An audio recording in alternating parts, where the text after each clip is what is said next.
Louvado seja o nome do Senhor. Vamos abrir a palavra em Marcos capítulo 1 e vamos ler a maioria dos textos, dos versículos, não todos. Marcos capítulo 1, a partir do versículo 1.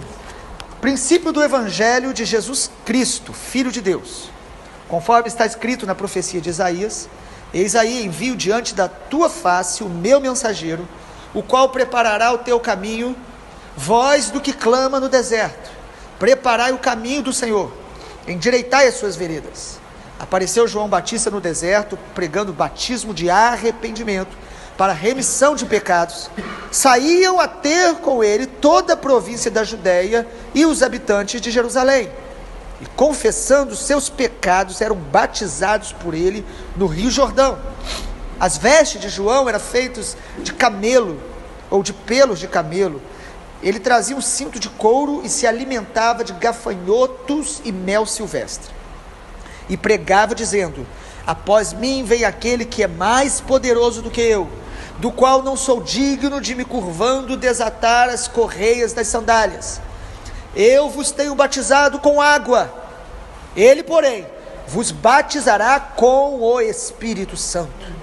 Naqueles dias veio Jesus de Nazaré, da Galileia, e por João foi batizado no Rio Jordão. Logo ao sair da água, viu os céus rasgarem-se e o Espírito descendo como pomba sobre ele. Então foi ouvida uma voz dos céus: tu és o meu filho amado, em ti me comprazo. E logo o Espírito o impeliu para o deserto, onde permaneceu 40 dias sendo tentado por Satanás. Estava com as feras, mas os anjos o serviam.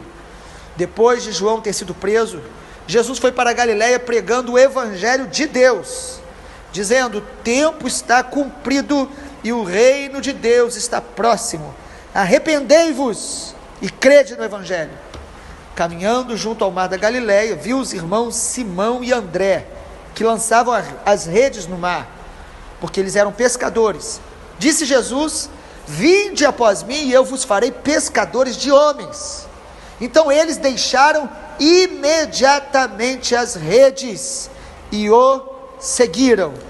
Mais um pouco à frente, a partir do verso 21, depois entraram em Cafarnaum e logo no sábado ele foi ensinar na sinagoga.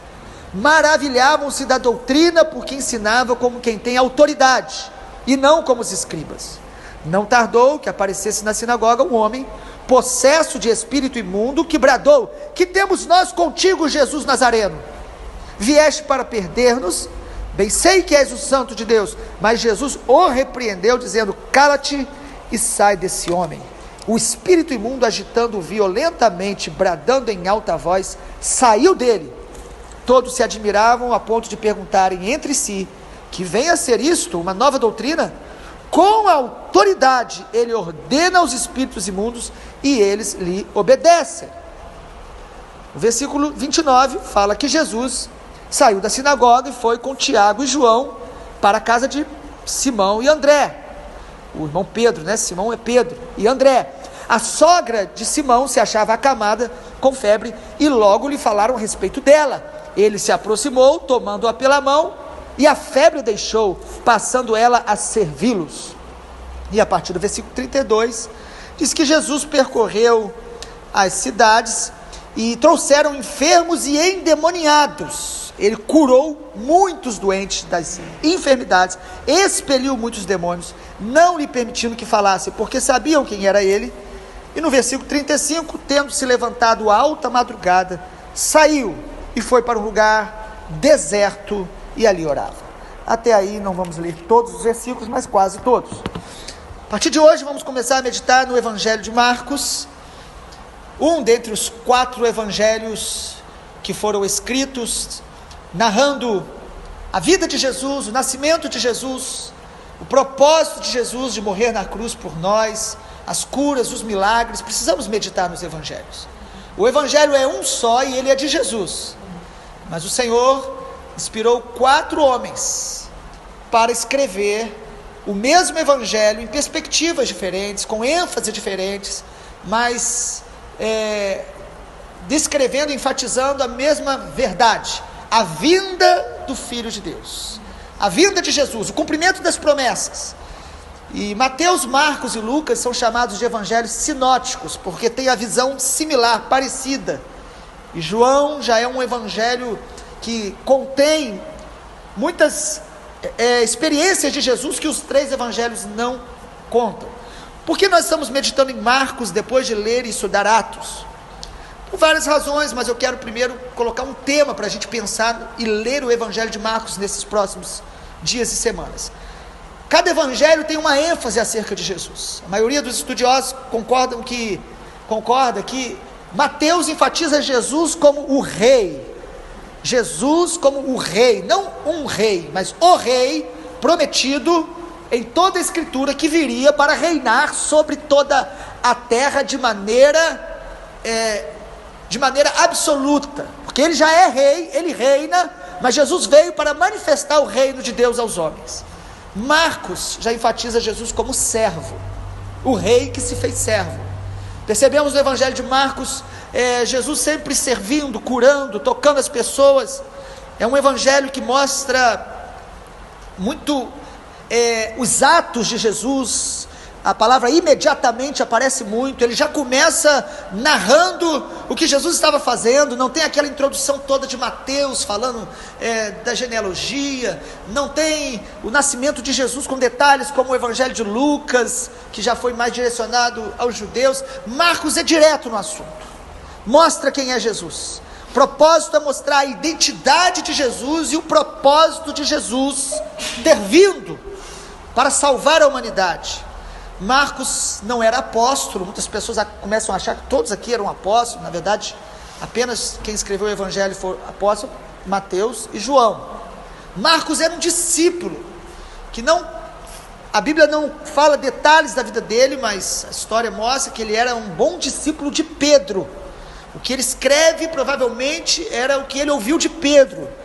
Ele testemunhou de Pedro, como um secretário ele escreveu e narrou na perspectiva do apóstolo Pedro. Vemos que ele cita muitos detalhes de Pedro, mais do que os outros, e nós queremos enfatizar nesses dias, estudar, mergulhar no evangelho de Marcos, pensando nessa revelação de Jesus como o rei que veio para servir. Ele veio para servir, mas ele é o rei dos reis, o Senhor dos senhores. Jesus não é apenas um personagem histórico. Marcos revela, e a Bíblia revela, Jesus como o rei, o Senhor, o Deus pessoal, que nós nos relacionamos com Ele, que fala, que interage, que se comunica, que tem comunhão com os homens. Ele veio para estabelecer ou restabelecer a comunhão do homem com o Pai. E Ele fala com os homens, toca nos homens, Ele cura os homens, e Ele fala conosco hoje. Ele é vivo, Ele é ativo, Ele se move, Ele não está estático, parado. Ele não foi um personagem histórico que apareceu e ensinou coisas boas e morreu de maneira trágica. Não, Ele é o Senhor dos senhores, o Criador de todas as coisas. Ele é o Deus eterno junto com o Pai e o Espírito Santo. Jesus é o Senhor, Ele é vivo, Ele é Emanuel, Deus conosco. Ele fala, Ele ouve, Ele está aqui, Ele está com você agora, onde você estiver, clamando o nome dEle, Ele vem, Ele se relaciona com o homem. E aí nós queremos perceber isso no evangelho de Marcos, pedir o Espírito Santo que abra os nossos olhos para amar cada dia mais a Jesus, amar cada dia mais o evangelho. Marcos já começa dizendo, é muito interessante no versículo 1, que ele já começa dizendo: princípio do evangelho de Jesus Cristo. O evangelho não é uma mensagem de uma religião, não é uma invenção humana. Ele fala o evangelho é de Jesus Cristo. Mais à frente ele fala o evangelho de Deus. Nós vamos percebendo logo de início que Marcos, impactado pelo poder do evangelho, impactado pelos testemunhos dos apóstolos, ele começa a descrever com a convicção de que o evangelho não era mais uma mensagem e nem invenção humana. Era o próprio Senhor Jesus. O Senhor Jesus é o evangelho. O evangelho é essa boa notícia, essa boa nova. Quando a gente fala o evangelho das boas novas, está sendo uma redundância. Na verdade, o evangelho é a boa notícia. Qual é a boa notícia? Essa expressão evangelho usada no grego era usada para quando havia uma notícia de que o reino venceu um outro reino e vinha alguém anunciar: olha, o reino venceu, todos os poderes foram conquistados. Jesus veio para declarar que o Pai salva, liberta, cura os homens. O rei veio para libertar os homens dos seus pecados. Ele morreu em nosso lugar. A boa notícia é que você não precisa mais ser escravo do pecado e nem condenado ao inferno. Você agora, através de Jesus, tem acesso ao Pai, tem perdão, libertação. O reino das trevas não prevalecerão mais sobre os que creem em Jesus. Essa é a boa notícia. O resgate foi pago. Você foi livre. Você foi liberto pelo sangue de Jesus. Crer em Jesus é você tomar posse da melhor notícia, maior notícia do universo. O rei veio e ele comprou, pagou o preço da nossa salvação, da nossa libertação, do nosso perdão. Jesus, o Senhor. E o Evangelho no capítulo 1, eu quero pelo menos tentar destacar aos irmãos, compartilhar nessa manhã qual é a identidade de Jesus que Marcos coloca logo no capítulo 1. A identidade, quem ele é. Primeiro, Marcos fala que ele é o Cristo. Capítulo 1, olha aí no versículo 1. Jesus Cristo, Filho de Deus. Não é sobrenome. Cristo é a palavra ungido. Ele é o ungido, o Messias. Ele é totalmente Deus. Ele é o cumprimento da visão de todos os profetas, de todo o Antigo Testamento. Os profetas, todos eles falaram acerca do Messias que viria, do ungido que viria, do Cristo que viria. Ele então não é um personagem comum, ele é o Senhor da história prometido, anunciado. Ele é o Cristo, o ungido de Deus para salvar a humanidade. As pessoas acabam até achando que Jesus Cristo de Nazaré, até sobrenome não é, Nazaré, lugar onde ele cresceu. Ele nasce em Belém, mas ele cresce em Nazaré. Em segundo lugar, a identidade de Jesus que a gente percebe no capítulo 1 de Marcos, que ele é um com o Pai e com o Espírito Santo. Logo no batismo de Jesus nós percebemos o Pai, o Espírito Santo e ele como um só Deus.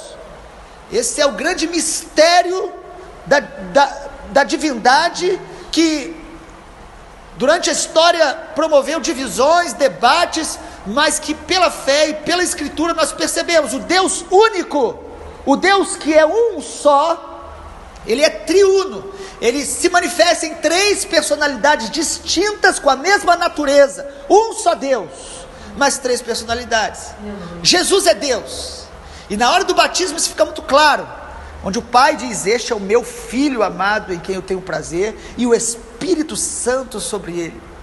Parece, como alguns autores refletem, que é uma figura da criação, daquilo que ocorre em Gênesis capítulo 1, onde a Bíblia diz: façamos o Pai, o Filho e o Espírito Santo trabalhando juntos. E na criação, quando a Bíblia começa, Gênesis capítulo 1, versículo 1, no princípio criou Deus os céus e a terra. Ele disse, como ele criou? Com a palavra. Ele disse: haja luz, e houve luz. Ou seja, o Pai, a palavra, e a Bíblia diz que o Espírito do Senhor pairava por sobre as águas. Parece que Marcos está mostrando aqui, em Jesus, o Pai está restaurando a criação, está criando agora uma nova realidade de salvação para toda a humanidade. Em Jesus a triunidade está se aproximando dos homens e dizendo: vocês agora têm acesso novamente pelo sangue do Senhor Jesus à presença do Deus único. Ele é um. O C.S. Lewis, um grande escritor, comparou a triunidade de maneira respeitosa com uma dança. Um só Deus, mas três personalidades que dançam juntas e que você não percebe divisão. Você vê aquela dança porque Deus está em movimento e um não chama atenção para ele mesmo. Jesus glorifica o Pai, o Espírito glorifica Jesus, eles glorificam uns aos outros. Uma dança. Se Deus fosse apenas um, sem essa triunidade, ele não poderia ser amor antes de criar todas as coisas, porque sozinho ele não ama. A triunidade mostra um Deus que é amor, que é família nele mesmo. Por isso nós temos a capacidade de amar e de ser família assim como ele é. Se Deus, ele é em 3 personalidades, ele nos chama também para entrar nesta dança com ele, se tornar semelhante a ele, o amando, vivendo não para nós mesmos, mas vivendo para glorificar a ele e vivendo para servir uns aos outros. Centralizarmos em nós mesmos é o segredo do fracasso, da tristeza, do tédio. A nossa alegria está em dar a glória a Deus e servir uns aos outros em amor. O Deus triuno nos ensina a amar. Terceiro lugar, o texto também mostra a identidade de Jesus como aquele que venceu Satanás, venceu as tentações, sabendo quem ele é, e através da palavra. Logo que Jesus sai do batismo, o Espírito Santo o leva para onde? Para o deserto. Às vezes não entendemos as provações, mas o Espírito Santo vai nos provar, porque ele quer nos aprovar e nos levar a um lugar mais profundo de intimidade com ele.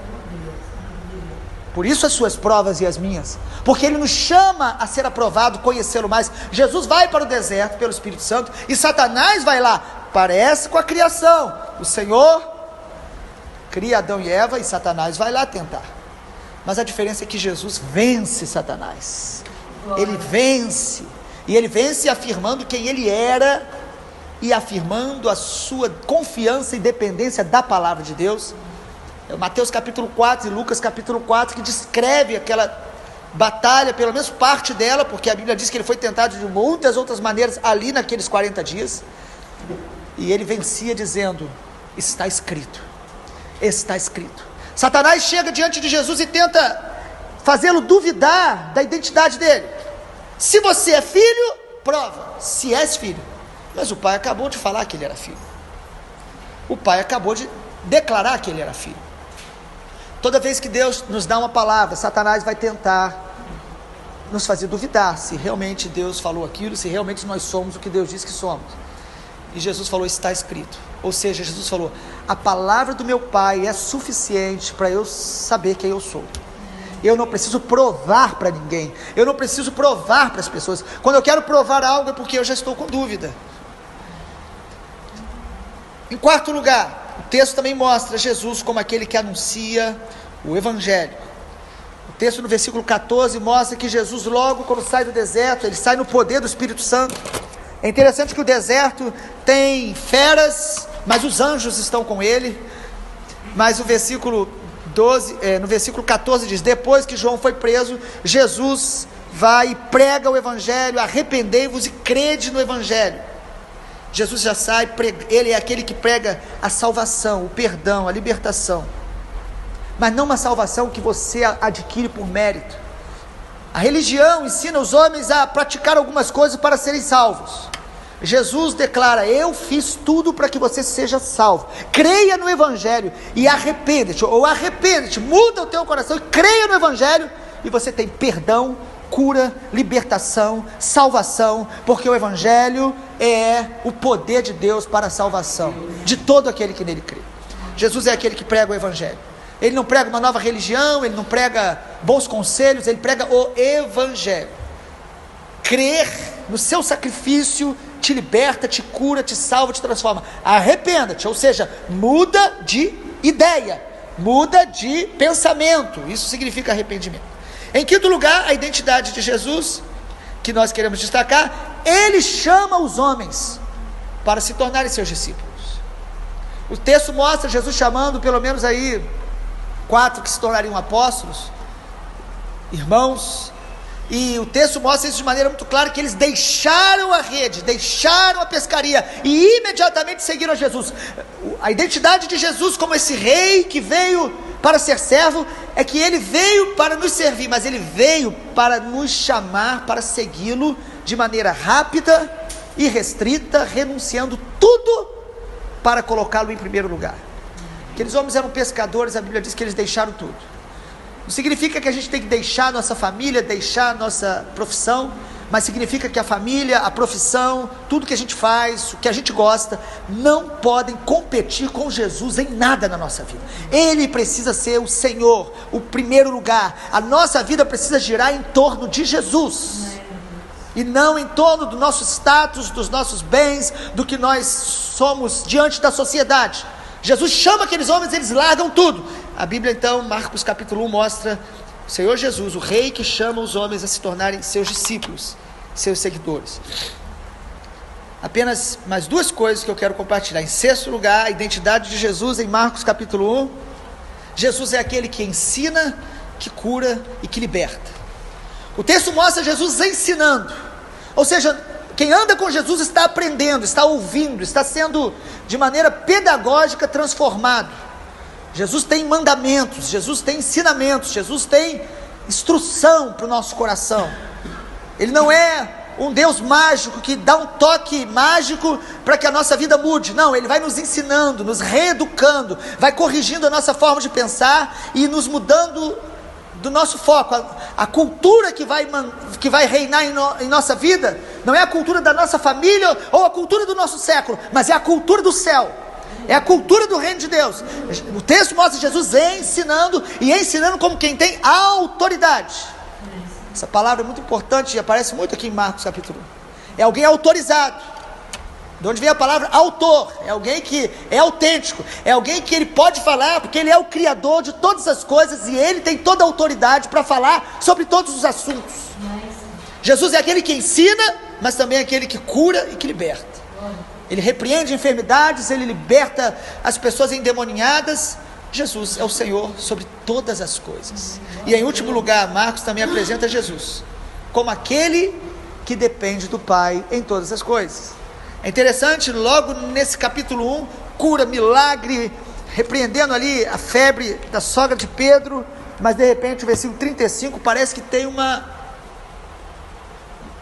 parada estranha. Diz: e ele, levantando-se alta madrugada, saiu e foi para um lugar deserto e ali orava.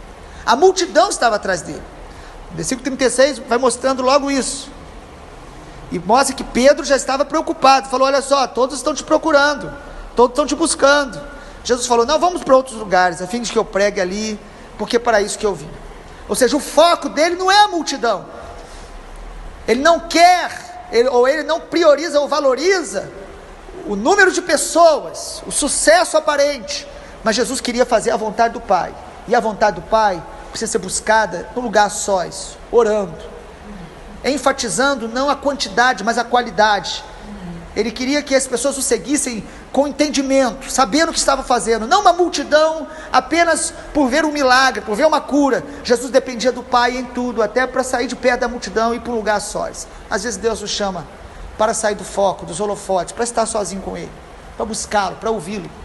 Jesus, o rei que veio para servir, dependia do Pai em tudo que ele fazia. Ele não fazia aquilo que os homens o pressionavam a fazer, o contexto, mas ele fazia o que o Pai mandava. Várias vezes ele vai falar isso. Que o Senhor Jesus nos abençoe. A introdução foi um pouco maior hoje, para a gente entender o Evangelho de Marcos de maneira mais ampla, mas amanhã nós continuaremos Marcos capítulo 2, se o Senhor assim nos permitir. Deus abençoe, glória a Deus.